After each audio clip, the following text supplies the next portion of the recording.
어이! 거기 여군 계집! 오지랖 그만 떨고 내 차에 타서 커피나 타라! 얼굴이 새까맣게 칠해진 중년 여군을 향해 연대장이 내뱉은 모욕.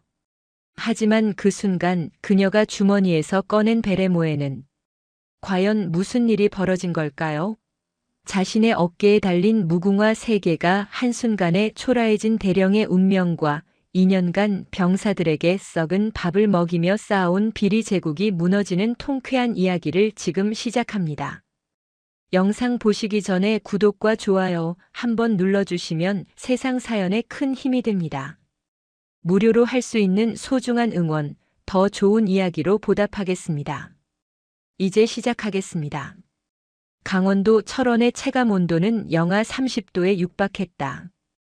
대한민국에서 가장 강하다는 제3보 병사단 100골부대의 혹한기 전술 훈련 중 가장 힘든 과정이라 불리는 40km 산악 급속 행군이 한창이었다. 병사들의 거친 숨소리가 하얀 입김이 되어 흩어지는 가운데 행렬의 후미에는 남다른 분위기를 풍기는 한 여군이 섞여 있었다. 그녀는 얼굴을 위장 크림으로 검게 덮고 계급장도 없는 낡은 전투복을 입은 채 다리에 쥐가 나 쓰러지려는 김이병의 군장을 대신 메고 묵묵히 걷고 있었다. 그녀가 바로 육군사관학교를 수석으로 졸업하고 707 특수임무단 팀장을 거쳐 최연소 사단장으로 부임한 백설의 소장이었다. 그녀는 화려한 취임식 대신 병사들과의 동행을 택했던 것이다. 백설이는 자신의 군장 위에 김이병의 군장까지 짊어진 채 고른 호흡을 유지하며 앞으로 나아갔다. 707 시절 북한 땅에서 3박 4일을 단 1시간도 쉬지 않고 작전을 수행했던 경험에 비하면 이 정도 무게는 아무것도 아니었다. 그녀의 관심사는 오로지 하나였다. 자신이 지휘하게 될 병사들의 진짜 모습을 보는 것. 행군 대열은 지쳐 있었다. 단순히 40km를 걷는다는 물리적 고통만이 아니었다. 병사들의 표정에는 깊은 불만과 체념이 서려 있었다. 백설이는 옆을 스쳐 지나가는 병사들의 대화를 주의 깊게 들었다. 형, 나 진짜 못하겠어. 어제 저녁도 제대로 못 먹었는데 이게 뭐야? 닥쳐. 연대장님이 들으면 또 갈굼 들어. 연대장님은 따뜻한 차 안에서 커피나 마시고 계시겠지. 백설이의 눈빛이 차갑게 가라앉았다. 그녀가 사전에 파악한 정보가 맞아떨어지고 있었다. 제3년대장 마광수 대령. 진급에만 혈안이 되어 부하들을 소모품처럼 취급하기로 악명 높은 인물. 상부에는 능숙하게 아첨하면서 아래로는 가혹하게 군림하는 전형적인 무능한 지휘관. 백설이가 짊어진 군장 뒤에서 신음소리가 들렸다. 김이병이었다. 그는 19살 입대한 지 겨우 3달 된 신병이었다. 어제 밤 식사로 나온 상한 음식 때문에 배탈이 났지만 군의관을 찾아갈 엄두도 내지 못했다. 연대에서는 아픈 병사를 나약한 병사로 취급했고 그런 병사들은 휴가나 외출해서 불이익을 받았다. 조금만 더 버텨요. 곧 휴식 지점이에요. 백설이가 낮은 목소리로 말했다. 김이병은 고개를 들어 자신을 돕고 있는 여군을 바라봤다. 나이는 40대 중반쯤으로 보였다. 계급장이 없어서 정확한 직책을 알 수 없었지만 아마도 고참 부사관 정도일 거라고 짐작했다. 감사합니다, 선임님. 제가 너무 민폐가 아니에요. 우리는 전우니까요. 백설이의 대답은 짧고 단호했다. 그녀는 자신이 지휘할 부대의 막내 병사 하나하나가 소중했다. 이들은 누군가의 아들이었고 누군가의 오빠였으며 대한민국을 지키는 소중한 전사들이었다. 그런 이들에게 썩은 밥을 먹이고 제대로 된 의료 지원도 해주지 않는 지휘관은 용서할 수 없었다. 바로 그때였다. 흙먼지 하나 묻지 않은 렉스턴 지휘 차량이 요란한 엔진 소리를 내며 병사들 옆에 멈춰 섰다. 차량의 문이 열리고 한 명의 장교가 내렸다. 정갈하게 다림질된 정복을 입고 어깨에는 대령 계급장이 빛나고 있었다. 제3년대장 마광수 대령이었다. 마광수는 주변을 둘러보며 만족스러운 표를 지었다. 지친 병사들, 질서 정연한 행군 대열. 이 모든 것이 자신의 훌륭한 지휘 능력을 보여주는 증거라고 생각했다. 그는 반짝이는 지휘봉을 손에 들고 병사들 사이를 거닐기 시작했다. 그의 시선이 백설이에게 닿았다. 얼굴이 새까맣게 칠해진 중년의 여군이 젊은 남자 병사의 군장을 메고 있는 모습. 마광수의 눈에는 그것이 규율 위반으로 보였다. 아니, 더 정확히는 자신의 권위에 도전하는 행위로 보였다. 어이, 거기 여군. 마광수가 백설이를 향해 걸어왔다. 그는 지휘봉으로 백설이의 어깨를 가볍게 쳤다. 백설이는 움직이지 않았다. 다만 눈만 돌려 마광수를 바라봤다. 아줌마, 지금 제정신이야? 군장이 장난감인 줄 알아? 어디서 행군 대열에서 연애질이야? 빠져. 마광수의 목소리는 비아냥과 경멸로 가득했다. 그의 눈에는 백설이가 그저 행군이 힘들어 꾀를 부리는 늙은 여군 부사관 정도로밖에 보이지 않았다. 계급장도 없는 낡은 전투복, 위장 크림으로 범벅된 얼굴. 누가 봐도 하급 부사관이었다. 주변 병사들이 숨을 죽였다. 모두가 이 상황의 심각성을 직감했다. 하지만 아무도 입을 열지 못했다. 마광수 대령의 보복이 두려웠던 것이다. 백설이의 눈매가 서서히 변하기 시작했다. 처음에는 온화했던 그 눈빛이 점점 날카로워지고 차가워졌다. 707에서 적진에 침투할 때의 그 눈빛이었다. 생사를 오가는 작전 중에 보이던 냉철하고 단호한 시선이었다. 지금 뭐라고 했습니까? 백설이가 낮고 차가운 목소리로 되물었다. 그 목소리에는 단순한 질문 이상의 무언가가 담겨 있었다. 명령권자의 권위, 전장을 누빈 전사의 기백, 그리고 모욕당한 장군의 분노. 마광수는 기가 차다는 듯 헛웃음을 터뜨렸다. 자신에게 대드는 하급 부사관이라니. 이것은 명백한 군기 위반이었다. 그는 목소리를 더욱 높였다. 뭐라고 했냐고? 이 여자가 귀가 먹었나? 감히 대령 앞에서 말대꾸를 해? 내가 누군지 알아? 대령 마광수님이다. 당장 군장 내려놓고 내 차에 타서 커피나 타. 마광수가 백설이의 멱살을 잡으려 손을 뻗는 순간이었다. 백설이는 707 시절 수없이 연마한 반사신경으로 마광수의 손목을 정확하게 잡아 비틀었다.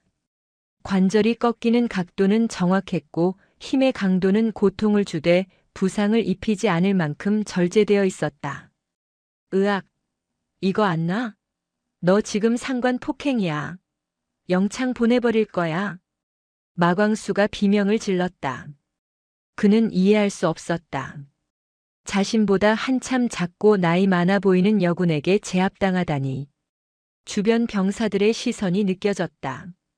자신의 권위가 바닥에 떨어지는 것을 느낄 수 있었다. 백설이는 잡았던 손을 거칠게 뿌리쳤다. 마광수는 균형을 잃고 뒤로 휘청거렸다. 백설이는 천천히 주머니에 손을 넣었다. 그녀가 꺼낸 것은 검은색 베레모였다. 모든 병사가 숨을 죽이고 지켜봤다. 백설이가 베레모를 머리에 썼다. 모자에 박힌 계급장이 겨울 햇빛을 받아 은빛으로 빛났다. 별이었다. 하나가 아니었다. 2개였다. 별 2개. 육군 소장 계급장이었다. 자네 눈에는 이게 커피 타는 아줌마로 보이나? 나는 제3보병사단장 백설의 소장이다. 백설이의 목소리는 조용했지만 철원 벌판 전체에 울려 퍼지는 듯 했다. 마광수의 얼굴이 순식간에 새하얗게 질렸다. 다리에서 힘이 빠진 그는 그 자리에 주저앉았다. 자신의 어깨에 달린 무궁화 3개가 초라해 보이는 순간이었다. 백설이의 불호령이 떨어졌다. 내 부하를 모욕하고 상관에게 하극상을 저지른 대가다. 내 병사들이 보는 앞에서 사과하라. 철원 벌판에 무릎 꿇는 소리가 울려 퍼졌다. 연대장인 대령이 병사들 앞에서 머리를 숙이는 초유의 사태였다. 하지만 그것은 시작에 불과했다. 머리를 조아린 마광수 대령의 등 뒤로 병사들의 숨소리만이 들렸다.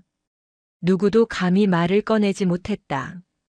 연대장이 사단장 앞에서 무릎을 꿇는 광경은 30년 군 생활을 한 고참 부사관들도 처음 보는 일이었다. 백설의 소장은 마광수를 내려다보며 침묵을 유지했다. 그녀의 눈빛은 여전히 차갑고 날카로웠다. 이것은 단순히 한 명의 무능한 지휘관을 징계하는 문제가 아니었다. 그녀는 이 부대의 만연한 부패와 무책임의 실체를 확인하고 있었다. 일어나라. 백설이의 명령에 마광수가 떨리는 다리로 겨우 몸을 일으켰다. 그의 정갈했던 정복에는 철원 벌판에 흙이 묻어 있었다. 얼굴은 창백했고 이마에는 식은땀이 맺혀 있었다. 소장님, 제가 몰라 뵙고 실례를 범했습니다. 용서해 주십시오. 마광수의 목소리는 떨리고 있었다. 하지만 백설이는 그의 사과를 받아들일 생각이 없었다. 그녀가 문제 삼는 것은 자신에 대한 무례가 아니었다. 진짜 문제는 따로 있었다. 자네는 지금 뭘 잘못했다고 생각하나? 백설이의 질문에 마광수가 당황한 표정을 지었다. 그는 사단장을 못 알아본 것이 잘못이라고 생각했다. 하지만 백설이의 눈빛을 보자 그것이 아니라는 것을 직감했다. 자네의 잘못은 나를 모욕한 게 아니다. 자네 부하인 김이병을 방치한 것이고 이 추운 날씨에 지친 병사들을 제대로 돌보지 않은 것이다. 그리고 무엇보다 군인으로서의 기본적인 책임을 저버린 것이다. 백설이는 여전히 자신의 등에 엎여있는 김이병을 가리켰다. 이병의 얼굴은 창백했고 몸은 열로 달아올라 있었다.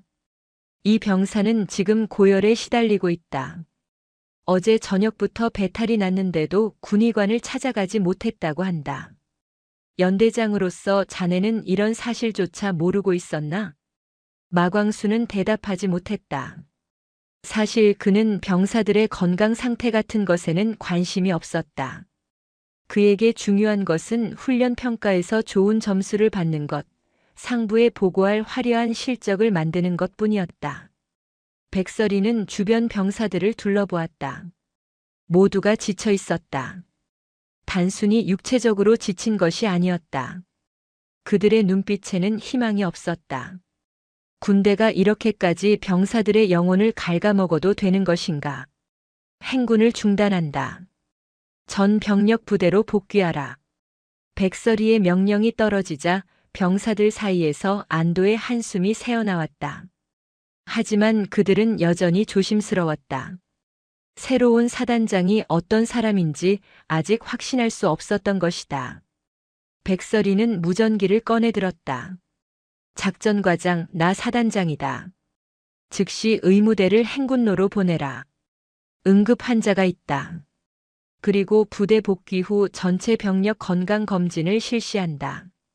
모든 병사가 대상이다. 무전기 너머로 작전과장의 당황한 목소리가 들렸다.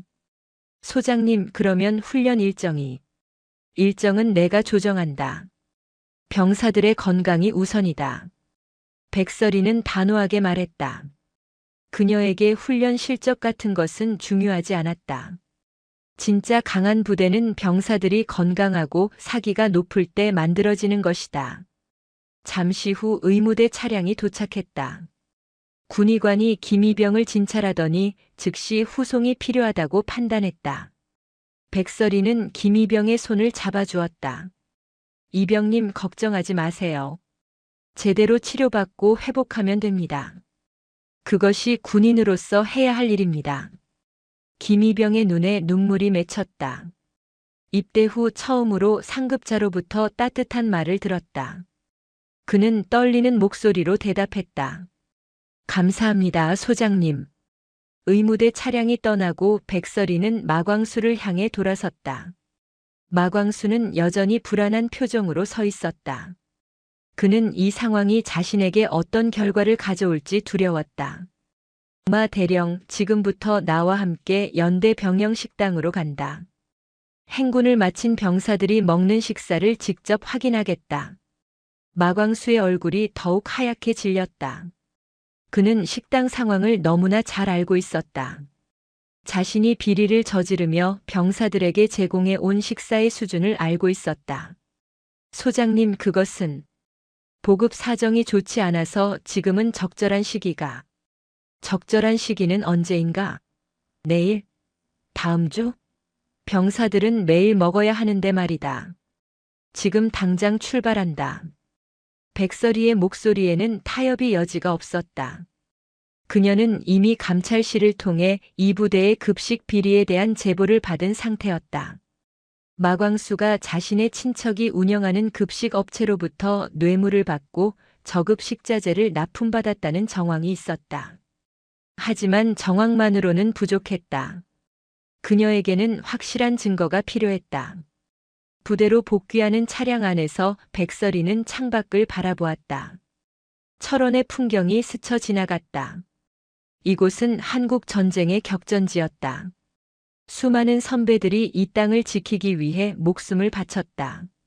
그런 역사 위에 세워진 부대에서 이런 부패가 자행되고 있다는 것이 그녀에게는 참을 수 없었다. 마광수는 조수석에 앉아 손톱을 물어뜯고 있었다. 그는 이미 자신의 운명을 직감하고 있었다. 하지만 아직 포기하지 않았다. 자신에게는 강력한 뒷배가 있었다. 국방부 내에 자신을 비호해줄 세력이 있었다. 그들이 자신을 구해줄 것이라고 믿고 싶었다. 부대에 도착하자 백설이는 곧장 병영 식당으로 향했다. 이미 행군을 마치고 돌아온 병사들이 줄을 서서 식판을 받고 있었다. 조리병들은 갑자기 나타난 사단장을 보고 당황했지만 백설이는 그들에게 평소대로 하라고 손짓했다. 백설이는 직접 줄을 서서 식판을 받았다. 스테인리스 식판에 담긴 음식을 보는 순간 그녀의 손이 미세하게 떨렸다. 분노를 억누르기 위해서였다. 국은 맹물에 건더기 몇 개만 떠다니고 있었다. 제육볶음이라고 나온 고기는 색깔부터 이상했다. 냄새를 맡아보니 명백히 상한 고기였다. 김치는 그나마 나았지만 양배추 사이로 무언가 하얀 것이 움직이고 있었다. 구더기였다. 마 대령. 백설이의 목소리는 낮고 위협적이었다. 마광수가 식은땀을 흘리며 다가왔다. 이게 자네가 말한 특식인가? 이게 대한민국 군인들이 먹는 밥인가? 소장님, 보급 사정이 좋지 않아서 재료 관리에 실수가 있었던 것 같습니다. 제가 즉시 조치하겠습니다. 마광수의 변명에 백설이는 식판을 들어 올렸다. 그리고 마광수의 발 앞에 내려놓았다. 거짓말하지 마라. 이건 단순한 실수가 아니다. 이건 조직적인 범죄다. 백설이는 이미 모든 것을 파악하고 있었다. 감찰실에서 확보한 자료에 따르면 마광수는 지난 2년간 급식 비리로 수천만 원의 뇌물을 받았다. 그 돈으로 고급 오디오 시스템을 사들였고 명품 골프채를 모았으며 심지어 해외여행까지 다녀왔다. 그 모든 비용을 병사들의 밥값에서 빼돌린 것이었다. 지금 당장 헌병대를 호출하라. 백설이의 명령에 마광수가 발버둥을 쳤다. 소장님, 제발 한 번만 용서해 주십시오. 다시는 이런 일이. 한 번? 자네는 2년 동안 매일 이런 짓을 했다. 730번의 기회가 있었는데도 단 한 번도 양심의 가책을 느끼지 않았다. 이제 와서 용서를 구할 자격이 있다고 생각하나? 백설이는 냉정하게 말했다. 그녀의 눈앞에는 썩은 고기를 먹고 배탈이 난 김이병의 창백한 얼굴이 떠올랐다. 얼마나 많은 병사들이 이런 음식 때문에 고통받았을까? 헌병대가 도착했다. 백설이는 헌병대장에게 명령했다. 이 시각부로 제3년대장 마광수 대령을 업무상 횡령 및 직무유기 혐의로 긴급 체포한다. 그의 관사와 사무실을 압수수색하고 모든 증거를 확보하라. 마광수는 헌병들에게 끌려가면서도 계속 소리쳤다. 이건 잘못됐어. 내가 누군지 알아? 국방부에 내 사람들이 있어. 당신도 곧 옷 벗게 될 거야. 백설이는 그의 외침을 무시했다. 그녀는 주변의 병사들을 바라보았다. 그들의 눈빛이 조금씩 변하고 있었다. 처음에는 불신과 두려움이었지만 이제는 희망이 싹트고 있었다. 진짜 자신들을 지켜줄 지휘관이 왔다는 믿음이 생기기 시작한 것이다. 식사를 중단하라. 모든 음식을 폐기하고 새로운 식자재를 긴급 보급받아 다시 조리한다. 오늘 저녁부터 모든 병사는 제대로 된 식사를 할 것이다. 백설이의 명령에 병사들 사이에서 작은 환호성이 터져나왔다. 그것은 오랜만에 듣는 희망의 소리였다. 하지만 백설이는 알고 있었다. 이것은 시작에 불과하다는 것을. 마광수 같은 인물이 2년이나 비리를 저지를 수 있었다는 것은 그를 비호하는 더 큰 세력이 있다는 뜻이었다. 그리고 그 세력은 가만히 있지 않을 것이다. 진짜 싸움은 이제부터였다. 마광수 대령이 구속된 지 사흘째 되는 날 아침, 백설의 소장의 사단장실 문이 거칠게 열렸다. 참모장이 급하게 들어오며 서류 뭉치를 책상 위에 내려놓았다. 소장님, 큰일입니다. 언론에 이상한 기사가 나가기 시작했습니다. 백설이는 서류를 집어들었다. 여러 인터넷 언론사의 기사 출력물이었다. 제목부터 자극적이었다. 백골부대 백설의 소장, 707 시절 민간인 사살 의혹, 과잉 진압으로 무고한 시민 희생, 살인 기계로 불린 여군 장성의 어두운 과거. 기사 내용은 10년 전 백설이가 707 특수임무단 팀장으로 근무하던 시절의 작전을 문제 삼고 있었다. 북한 공작원 검거 작전 중 민간인 한 명이 유탄에 맞아 부상을 입었다는 것이 핵심 내용이었다. 하지만 기사는 그 사건을 마치 백설이가 무고한 시민을 고의로 사살한 것처럼 왜곡하고 있었다. 이게 전부 거짓말입니다. 당시 그 작전은 완벽하게 수행되었고 부상당한 민간인도 즉시 치료를 받아 완치되었습니다. 저는 그 일로 오히려 표창을 받았습니다. 백설이의 목소리는 차분했지만 그녀의 손은 서류를 꽉 쥐고 있었다. 참모장이 조심스럽게 말을 이었다. 문제는 이 기사들을 쓴 기자들이 모두 같은 로펌으로부터 자료를 제공받았다는 겁니다. 로펌 태양이라는 곳입니다. 백설이는 그 이름을 알고 있었다. 대한민국에서 손꼽히는 대형 로펌. 특히 국방 관련 사건에 특화되어 있으며 전직 국방부 고위 관료들이 다수 포진해 있는 곳이었다. 그리고 지금 마광수 대령의 변호를 맡고 있는 곳이기도 했다. 예상했던 수순이군요. 마광수 혼자서는 이런 조직적인 대응을 할 수 없습니다. 뒤에 누가 있다는 뜻이죠. 백설이는 창밖을 바라보았다. 연병장에서는 병사들이 훈련을 하고 있었다. 사흘 전부터 급식이 개선되면서 병사들의 표정이 달라졌다. 더 이상 지치고 무기력한 얼굴이 아니었다. 그들은 활력이 넘쳤고 훈련에 집중하고 있었다. 소장님, 이대로 두면 여론이 악화될 수 있습니다. 대응을 해야 하지 않겠습니까? 지금은 때가 아닙니다. 저들이 먼저 움직이게 두세요. 급한 쪽은 저들입니다. 백설이의 판단은 정확했다. 마광수의 비리 혐의는 명백했고 증거도 충분했다. 그를 구하기 위해서는 백설이를 끌어내리는 수밖에 없었다. 하지만 조작된 기사만으로는 부족했다. 더 직접적인 압박이 필요했다. 그날 오후 백설이의 예상은 현실이 되었다. 사단장실에 방문객이 있다는 연락이 왔다. 로펌 태양의 변호사 3명이었다. 백설이는 그들을 들어오게 했다. 변호사들은 모두 명품 정장을 입고 있었다. 선두에 선 사람은 50대 후반으로 보이는 남자였다. 그의 명함에는 대표 변호사 한재혁이라고 적혀 있었다. 그는 전직 국방부 법무관리관 출신으로 군법에 정통한 인물이었다. 백설의 소장님, 처음 뵙겠습니다. 저는 로펌 태양의 한재혁입니다. 한재혁은 공손하게 인사했지만 그의 눈빛은 오만했다. 그는 이미 수십 명의 장성들을 상대해 본 경험이 있었다. 대부분은 자신의 협상에 굴복했다. 무슨 일로 오셨습니까? 백설이는 짧게 물었다. 한재혁은 미소를 지으며 서류 가방에서 두툼한 파일을 꺼냈다. 마광수 대령건으로 왔습니다. 소장님께서 다소 성급하게 처리하신 것 같아서요. 저희가 확인한 바로는 마광수 대령의 혐의에 대한 증거가 불충분합니다. 불충분하다고요? 헌병대가 압수한 비리 증거만 해도 박스로 3개입니다. 뇌물수수 내역, 업체와의 거래 기록, 은행 계좌 내역까지 전부 확보했습니다. 백설이의 반박에 한재혁은 여전히 미소를 유지했다. 그런 정황 증거들은 법정에서 얼마든지 다른 해석이 가능합니다. 중요한 건 소장님의 입장입니다. 이 사건을 계속 밀어붙이시면 소장님께도 불이익이 있을 수 있습니다. 협박입니까? 협박이 아니라 조언입니다. 소장님도 아시다시피 707 시절 작전 기록이 언론에 공개되기 시작했습니다. 물론 저희가 흘린 건 아니지만요.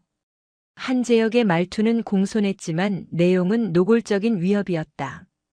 백설이는 책상 위에 놓인 자신의 권총 케이스를 바라보았다. KO 권총이었다. 사단장의 상징이기도 했다. 계속하시죠. 좋습니다. 솔직하게 말씀드리겠습니다.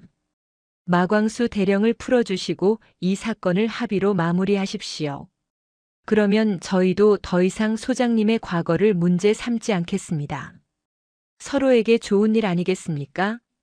한재혁 옆에 앉은 젊은 변호사가 태블릿 PC를 꺼내 들었다. 화면에는 10년 전 작전 기록이 떠 있었다. 하지만 백설이가 보관하고 있는 원본과는 내용이 달랐다. 누군가 고의로 조작한 것이 분명했다. 이 자료들을 전부 언론에 공개하면 소장님의 경력은 끝입니다. 별 2개 다는데 얼마나 힘드셨습니까? 여군으로서 사단장까지 오른 건 대단한 일입니다. 여기서 무너지면 너무 아깝지 않습니까? 한재혁의 목소리에는 확신이 담겨 있었다. 그는 지금까지 이런 방식으로 수많은 사건을 무마시켜왔다. 대부분의 장성들은 자신의 경력을 지키기 위해 타협을 선택했다. 하지만 백설이는 달랐다. 제 별이 뭐라고 생각하십니까? 백설이의 질문에 한재혁이 당황한 표정을 지었다. 별은 제 영딸을 위해 단 게 아닙니다. 제 부하들을 지키라고 국가가 빌려준 겁니다. 당신들 같은 사람들은 절대 이해하지 못할 겁니다. 백설이는 책상 서랍을 열었다. 그 안에는 검은색 노트 한 권이 들어 있었다. 그녀가 지난 사흘밤 동안 잠도 자지 않고 작성한 것이었다. 이게 뭔지 아십니까? 백설이는 노트를 한재혁의 앞에 던졌다. 한재혁이 노트를 펼치는 순간 그의 얼굴이 굳어졌다. 거기에는 마광수의 비리 내역뿐만 아니라 그를 비호해온 국방부 내 인사들의 명단이 고스란히 적혀 있었다. 급식업체 대표 김모 씨와 마광수의 관계, 김모 씨가 국방부 조달본부 과장 출신이라는 사실, 조달본부에서 근무하던 시절부터 형성된 부패 네트워크, 그리고 그 네트워크에 연루된 현직 국방부 국장급 인사 3명의 이름까지. 이건 어떻게? 한재혁이 처음으로 당황한 목소리를 냈다. 백설이는 냉정하게 말했다. 저는 707 출신입니다. 정보 수집이 제 전문입니다. 당신들이 저를 협박하는 동안 저는 당신들의 뒤를 캐고 있었습니다. 백설이는 노트의 마지막 페이지를 펼쳐 보였다. 거기에는 로펌 태양이 지난 5년간 처리한 국방 관련 사건 목록이 있었다. 그리고 그 사건들의 공통점이 분석되어 있었다. 모두 부패 장교들을 변호하면서 피해자나 고발자를 협박한 케이스였다. 이 자료를 국방부 감찰관실과 검찰에 이미 제출했습니다. 복사본도 여러 곳에 보관해 두었고요. 당신들이 저를 끌어내려도 이 자료는 살아남습니다. 한재혁의 얼굴이 창백해졌다. 그는 30년 변호사 경력 중 이런 상황을 처음 겪었다. 보통의 장성들은 위협에 굴복하거나 타협을 모색했다. 하지만 백설이는 오히려 역공을 준비하고 있었던 것이다. 소장님 진정하십시오. 우리가 너무 격하게 나간 것 같습니다. 다시 대화를. 대화는 끝났습니다. 나가십시오. 백설이의 목소리는 차갑고 단호했다. 한재혁은 일어서면서도 마지막 카드를 꺼냈다. 소장님도 아시다시피 저희 뒤에는 국방부 고위층이 있습니다. 소장님 혼자서 그들과 싸울 수 있다고 생각하십니까? 백설이는 창밖의 연병장을 가리켰다. 거기서는 5,000명이 넘는 백골부대 장병들이 훈련하고 있었다. 저 혼자가 아닙니다. 제 뒤에는 제 부하들이 있습니다. 썩은 밥을 먹이던 연대장과는 다른 사단장을 만난 저 병사들이 있습니다. 당신들의 뒷배가 아무리 높아도 저들의 신뢰보다 강할 수는 없습니다. 한재혁과 변호사들이 사단장실을 나갔다. 문이 닫히자 참모장이 걱정스러운 목소리로 물었다. 소장님 정말 괜찮으시겠습니까? 저들이 가만히 있지 않을 텐데요. 괜찮습니다. 오히려 잘 됐어요. 이제 저들도 본색을 드러낼 겁니다. 그러면 우리도 명분이 생기죠. 백설이는 다시 노트를 펼쳤다. 아직 쓰지 않은 페이지들이 많이 남아 있었다. 그녀는 이 싸움이 길어질 것을 알고 있었다. 하지만 물러설 생각은 없었다. 그날 밤 백설이는 다시 사무실에 남아 자료를 정리했다. 창밖으로 보이는 철원의 밤하늘에는 별이 빛나고 있었다. 그녀의 어깨에 달린 별 2개처럼.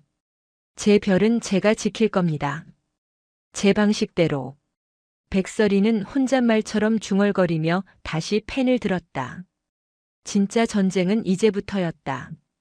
로펌 태양의 변호사들이 사단장실을 나간 지 이틀 후 백설이를 향한 언론의 공세는 더욱 거세졌다. 주요 포털 사이트의 실시간 검색어에 백설의 소장 민간인 사살 의혹이 올랐고 각종 커뮤니티에는 조작된 자료들이 퍼져나갔다. 심지어 국회에서도 이 문제가 거론되기 시작했다. 국방위원회 소속 모 의원이 국회에서 질의했다. 국방부 장관께 묻겠습니다. 백골부대 백설의 소장의 707 시절 작전 수행 과정에서 민간인 피해가 발생했다는 의혹이 제기되고 있습니다. 이에 대해 정확한 조사가 필요하지 않습니까? 국방부는 즉각 대응에 나섰다. 백설이에게 서울로 출석하라는 명령이 내려왔다. 국방부 감찰실에서 진상조사를 하겠다는 것이었다. 참모장이 급히 보고했다. 소장님, 국방부에서 3일 후 출석 명령이 떨어졌습니다. 감찰실 조사를 받으셔야 합니다. 백설이는 예상했다는 듯 고개를 끄덕였다.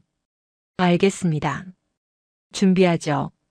하지만 소장님, 출석하시는 동안 부대 지휘권은 어떻게 하십니까? 혹시 그 사이에. 백설이는 참모장의 우려를 이해했다. 자신이 부대를 비우는 동안 마광수의 잔당들이나 부패 세력들이 증거를 인멸하거나 조작할 가능성이 있었다. 걱정 마십시오. 이미 준비해뒀습니다. 백설이는 책상 서랍에서 USB 하나를 꺼냈다. 이 안에 모든 증거가 백업되어 있습니다. 검찰, 국방부 감사원, 그리고 몇몇 신뢰할 수 있는 언론사에 이미 사본을 전달했습니다. 제가 무슨 일을 당해도 진실은 밝혀질 겁니다. 그날 오후 백설이는 전체 간부 회의를 소집했다. 사단의 모든 대대장급 이상 장교들이 회의실에 모였다. 그들 중 일부는 마광수와 가까웠던 인물들이었다. 백설이는 그들의 표정을 하나하나 살폈다. 여러분, 제가 3일 후 서울로 출석합니다. 국방부 감찰실 조사를 받게 됩니다. 회의실에 긴장감이 돌았다. 몇몇 장교들의 눈빛이 흔들렸다. 하지만 걱정하지 마십시오. 저는 떳떳합니다. 10년 전 그 작전은 완벽하게 수행되었고 모든 절차는 합법적이었습니다. 저를 끌어내리려는 세력들이 있지만 진실은 반드시 밝혀질 것입니다. 백설이는 잠시 말을 멈추고 장교들을 둘러보았다. 제가 부재하는 동안 부사단장님께서 지휘를 맡으실 겁니다. 여러분은 평소대로 임무를 수행하시면 됩니다. 단 한 가지 병사들을 위한 복지와 급식만큼은 절대 소홀히 하지 마십시오. 그것이 제 유일한 당부입니다. 회의가 끝난 후 몇몇 장교들이 개별적으로 백설이를 찾아왔다. 그 중에는 마광수 밑에서 일했던 대대장도 있었다. 소장님 송구스럽습니다. 저는 마 대령님 밑에서 근무하면서 많은 것을 보고도 침묵했습니다. 제가 용기를 냈더라면 백설이는 그의 말을 막았다. 과거는 중요하지 않습니다. 중요한 건 앞으로입니다. 당신이 진정으로 반성한다면 지금부터라도 올바른 지휘관이 되십시오. 그날 밤 백설이의 사단장 관사에 예상치 못한 방문객이 찾아왔다. 김이병이었다. 그는 의무대에서 치료를 받고 복귀한 지 이틀째였다. 경비병의 안내를 받아 관사 앞까지 온 그는 떨리는 목소리로 말했다. 소장님, 저 김민수 이병입니다. 잠깐 시간 내주실 수 있으십니까? 백설이는 차를 대접하며 그를 맞았다. 김이병은 조심스럽게 입을 열었다. 소장님께서 저를 구해주셨는데 이제 소장님께서 곤경에 처하셨다는 소식을 들었습니다. 제가 할 수 있는 일이 없을까요? 백설이는 젊은 병사의 진심 어린 눈빛을 보며 미소 지었다. 고맙습니다, 이병님. 하지만 이건 제가 해결해야 할 문제입니다. 아닙니다, 소장님. 소장님께서 저를 업고 걸으셨을 때, 제 군장까지 메고 걸으셨을 때, 저는 처음으로 이 부대에 희망이 있다는 걸 느꼈습니다. 소장님은 저희의 마지막 희망입니다. 김이병의 목소리가 떨렸다. 제가 증인으로 서겠습니다. 군사법정이든 어디든 가서 제가 본 것을 말하겠습니다. 썩은 밥을 먹이던 마 대령과 저희를 살펴주신 소장님의 차이를 말하겠습니다. 백설이의 가슴이 뜨거워졌다. 이것이 바로 자신이 군인이 된 이유였다. 별을 달기 위해서가 아니라 이런 순수한 병사들을 지키기 위해서였다. 알겠습니다. 때가 되면 당신의 증언이 필요할 겁니다. 준비하고 계십시오. 이틀 후 백설이가 서울로 출발하기 전날 밤 부대 내에서는 이상한 소문이 돌기 시작했다. 병사들 사이에 자발적으로 퍼진 소문이었다. 소장님을 지켜야 한다. 소장님이 없으면 우리는 다시 썩은 밥을 먹게 될 거야. 소장님은 우리 편이야. 다음 날 아침 백설이가 사단을 출발하려 할 때 놀라운 광경이 펼쳐졌다. 연병장에 5,000명이 넘는 백골부대 전 장병이 도열해 있었다. 그들은 아무 말 없이 경례 자세로 서 있었다. 참모장이 백설이에게 속삭였다. 소장님, 병사들이 자발적으로 나왔습니다. 누가 지시한 것도 아닌데. 백설이는 병사들 앞을 천천히 걸으며 한 명 한 명의 얼굴을 바라봤다. 신병부터 만기 전역을 앞둔 고참까지 모두가 진심 어린 눈빛으로 그녀를 바라보고 있었다. 백설이는 마이크를 들었다. 장병 여러분, 저는 며칠 후 돌아올 겁니다. 그리고 우리는 계속해서 대한민국 최강의 부대를 만들어 갈 것입니다. 여러분을 믿습니다. 백골. 5,000명의 함성이 철원 벌판을 뒤흔들었다. 그 함성은 서울까지 들릴 것만 같았다. 서울로 가는 차 안에서 백설이는 창밖을 바라봤다. 참모장이 조수석에서 서류를 정리하며 말했다. 소장님, 국방부 감찰실 조사는 형식적인 절차일 겁니다. 하지만 그들이 정말 원하는 건 저를 사퇴시키는 겁니다. 압박을 가해서 스스로 물러나게 만들려는 거죠. 백설이의 목소리는 차분했다. 하지만 그들은 한 가지를 모르고 있습니다. 저는 제 자리를 지키기 위해 싸우는 게 아닙니다. 제 부하들을 지키기 위해 싸우는 겁니다. 서울에 도착한 백설이는 국방부 건물로 들어섰다. 감찰실 조사관들이 그녀를 기다리고 있었다. 조사는 예상대로 날카로웠다. 소장님, 10년 전 작전에서 민간인 한 명이 부상을 입었습니다. 그 책임이 누구에게 있다고 생각하십니까? 작전 지휘관인 제게 있습니다. 하지만 그것은 불가피한 상황이었고 즉시 적절한 조치를 취했습니다. 하지만 일부 자료에 따르면 소장님께서 과잉 진압을 했다는 증언이 있습니다. 백설이는 조사관의 눈을 똑바로 바라봤다. 그 자료는 조작된 것입니다. 원본 작전 보고서와 대조해 보십시오. 제가 준비해 온 자료가 있습니다. 백설이는 가방에서 10년 전 작전의 모든 기록을 꺼냈다. 작전 계획서, 실행 보고서, 사후 조치 기록, 그리고 당시 부상당한 민간인의 진술서까지 모든 것이 완벽하게 보관되어 있었다. 조사관들은 서류를 검토하며 표정이 굳어졌다. 백설이가 준비한 자료는 반박할 수 없을 만큼 완벽했다. 그리고 이것도 보십시오. 백설이는 추가 서류를 꺼냈다. 그것은 당시 부상당한 민간인이 최근에 작성한 진술서였다. 백설이가 직접 찾아가 받아온 것이었다. 저는 백설의 소장님께 오히려 감사하고 있습니다. 당시 소장님의 신속한 조치 덕분에 큰 부상 없이 회복할 수 있었습니다. 소장님을 모함하는 사람들이 있다면 그것은 명백한 거짓입니다. 진술서의 내용이었다. 조사관들은 더 이상 질문을 이어가지 못했다. 조사가 끝나고 복도로 나온 백설이에게 한 명의 장성이 다가왔다. 국방부 인사참모부장 육군 중장이었다. 백 소장, 수고가 많소. 하지만 솔직히 말하겠소. 이번 일은 당신 혼자 감당하기엔 너무 큰 싸움이요. 적당히 타협하는 게 어떻겠소? 백설이는 고개를 저었다. 중장님, 저는 타협할 수 없습니다. 제 부하들이 지켜보고 있습니다. 부하들?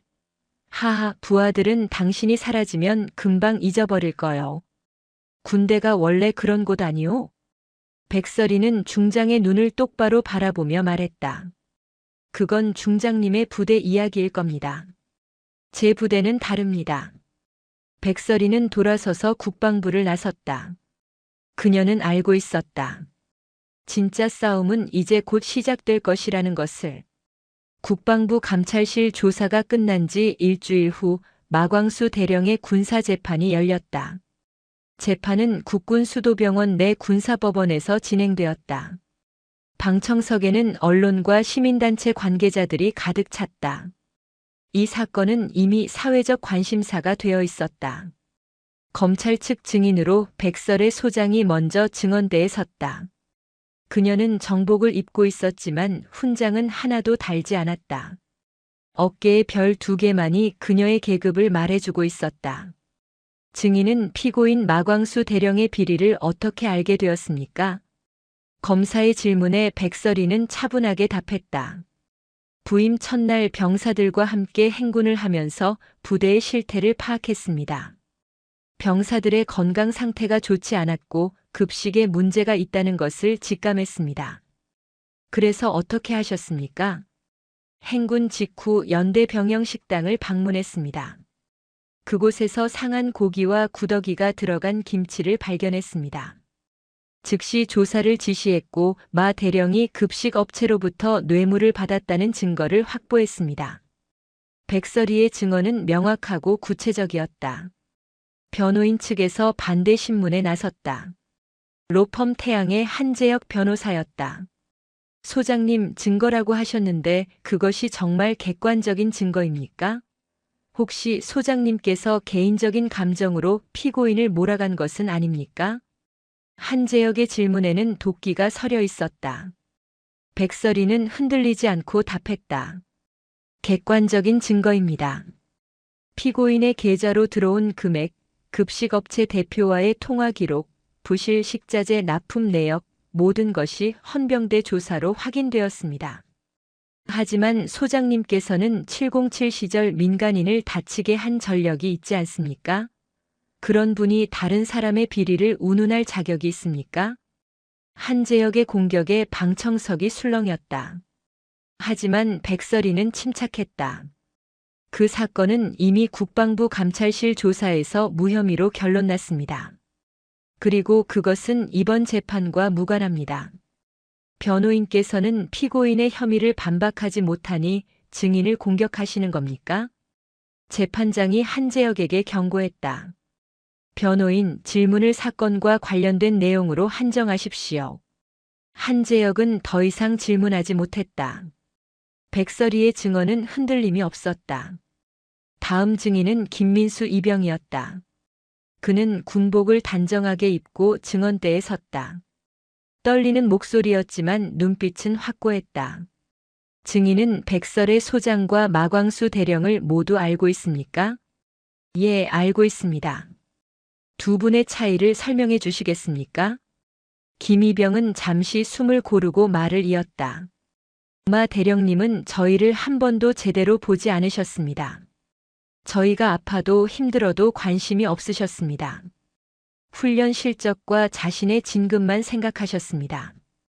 김이병의 목소리가 떨렸다. 하지만 백설의 소장님은 달랐습니다. 소장님은 계급장도 떼고 저희와 함께 행군하셨습니다. 제가 다리에 쥐가 나서 쓰러질 뻔했을 때 제 군장을 대신 메고 10km를 걸으셨습니다. 소장님께서는 저희 한 명 한 명을 진짜 소중하게 생각하셨습니다. 방청석에서 감동의 한숨이 새어나왔다. 김이병은 계속했다. 제가 배탈이 났을 때도 군의관을 못 찾아갔습니다. 마 대령님 밑에서는 아프다고 하면 불이익을 받았기 때문입니다. 하지만 소장님께서는 즉시 의무대를 부르셨고 저를 치료받게 해주셨습니다. 김이병의 눈에 눈물이 맺혔다. 썩은 고기를 먹이고 병사들을 방치하던 마 대령님과 저희의 생명을 지켜주신 소장님. 이 둘은 비교할 수조차 없습니다. 저는 소장님을 위해서라면 목숨도 바칠 수 있습니다. 김이병의 절규에 가까운 증언에 법정이 숙연해졌다. 한재혁이 반대 신문을 시도했지만 별 소득이 없었다. 이어서 다른 병사들의 증언이 계속되었다. 모두가 한 목소리로 마광수의 비리와 백설이의 헌신을 증언했다. 검찰은 또한 급식업체 대표를 증인으로 세웠고 그는 마광수에게 준 뇌물 내역을 상세히 진술했다. 재판은 사흘간 계속되었다. 증거는 명백했고 증언은 일관되었다. 마광수는 변명할 여지가 없었다. 마침내 선고 공판이 열렸다. 재판장이 판결문을 읽기 시작했다. 피고인 마광수는 2년간 급식업체로부터 총 8천만 원의 뇌물을 수수하고 부실한 식자재를 납품받아 병사들의 건강을 해쳤다. 이는 군인으로서의 기본적인 책임을 저버린 중대한 범죄이다. 재판장은 잠시 말을 멈추고 마광수를 바라봤다. 더욱 심각한 것은 피고인이 자신의 범죄를 은폐하기 위해 조직적으로 증거를 인멸하려 했고 고위층 인사들과의 유착 관계를 이용해 수사를 방해하려 했다는 점이다. 이는 군의 기강을 근본적으로 훼손하는 행위이다. 재판장의 목소리가 엄숙해졌다. 피고인 마광수에게 징역 15년을 선고한다. 또한 군에서 파면하고 군인 연금 수급권을 박탈한다. 마광수가 그 자리에 주저앉았다. 그의 군 생활 25년이 이렇게 끝나는 순간이었다. 하지만 사건은 여기서 끝나지 않았다. 백설이가 제출한 부패 네트워크 자료를 바탕으로 검찰은 국방부 내 비리 세력에 대한 수사를 시작했다. 조달본부 과장 출신 급식업체 대표, 그를 비호하던 국방부 국장급 인사 3명, 그리고 로펌 태양의 변호사들까지 줄줄이 조사를 받았다. 한 달 후 국방부는 대대적인 인사 개편을 단행했다. 비리에 연루된 장성들이 옷을 벗었다. 백설이가 제공한 증거는 군 내부의 오래된 부패 고리를 끊는 결정적인 역할을 했다. 그리고 2달 후 철원의 백골부대 연병장에서 특별한 행사가 열렸다. 백설의 소장의 공식 취임식이었다. 그녀는 부임한 지 석 달이 지나서야 비로소 정식 취임식을 갖게 되었다. 하지만 이날의 취임식은 일반적인 취임식과 달랐다. 백설이는 훈장으로 가득한 정복 대신 평소 입던 전투복을 선택했다. 그것도 행군 때 입었던 흙이 묻은 그 전투복이었다. 참모장이 조심스럽게 물었다. 소장님 정복으로 갈아입으시는 게 아니요. 이 옷이 좋습니다. 제가 이 부대에 처음 왔을 때 입었던 옷이고 제 병사들과 함께 땀 흘렸던 옷입니다. 이것이 제 진짜 모습입니다. 취임식 단상에 오른 백설이를 5천 명의 장병이 바라봤다. 그들의 눈빛은 석 달 전과 완전히 달랐다. 생기가 넘쳤고 자부심이 가득했다. 백설이는 마이크를 잡았다. 백골부대 장병 여러분. 그녀의 목소리는 철원 벌판에 울려 퍼졌다. 저는 오늘 여러분께 약속합니다. 저는 여러분의 상관이 되려고 온 게 아닙니다. 여러분과 함께 피 흘리고 함께 땀 흘리는 전우가 되기 위해 왔습니다. 백설이는 잠시 말을 멈추고 병사들을 둘러봤다. 지난 석 달간 우리는 많은 일을 겪었습니다. 부패를 척결했고 비리를 뿌리 뽑았습니다. 하지만 그것보다 더 중요한 것을 얻었습니다. 그것은 바로 서로에 대한 신뢰입니다. 병사들이 고개를 끄덕였다. 저는 여러분을 믿습니다. 여러분은 대한민국 최강의 전사들입니다. 여러분 한 명 한 명이 누군가의 소중한 아들이고 오빠이고 남편입니다. 저는 여러분 모두를 귀하게 여깁니다. 백설이의 목소리에 힘이 실렸다. 앞으로도 힘든 일이 있을 겁니다. 훈련도 계속될 것이고 임무도 주어질 것입니다. 하지만 여러분은 더 이상 혼자가 아닙니다. 여러분에게는 여러분을 지켜줄 지휘관이 있습니다. 백설이는 자신의 어깨를 가리켰다. 이 별 2개는 제 것이 아닙니다. 이것은 여러분을 지키라고 국가가 제게 빌려준 것입니다. 저는 이 별의 무게를 잊지 않겠습니다. 백설이는 마지막으로 외쳤다. 나를 믿고 따르라. 백골. 5천 명의 함성이 하늘을 찔렀다. 백골. 그 함성은 철원을 넘어 휴전선까지 울려 퍼지는 듯 했다. 백설이의 눈가에 눈물이 맺혔다. 그것은 감동의 눈물이었다. 취임식이 끝나고 백설이는 연병장을 천천히 걸었다. 병사들이 하나둘 다가와 격려했다. 백설이는 그들 한 명 한 명에게 답례하며 이름을 물었다. 김민수 이병도 그녀에게 다가왔다. 소장님 감사합니다. 소장님 덕분에 저는 군대가 이렇게 좋은 곳이 될 수 있다는 걸 알았습니다. 백설이는 그의 어깨를 가볍게 두드렸다.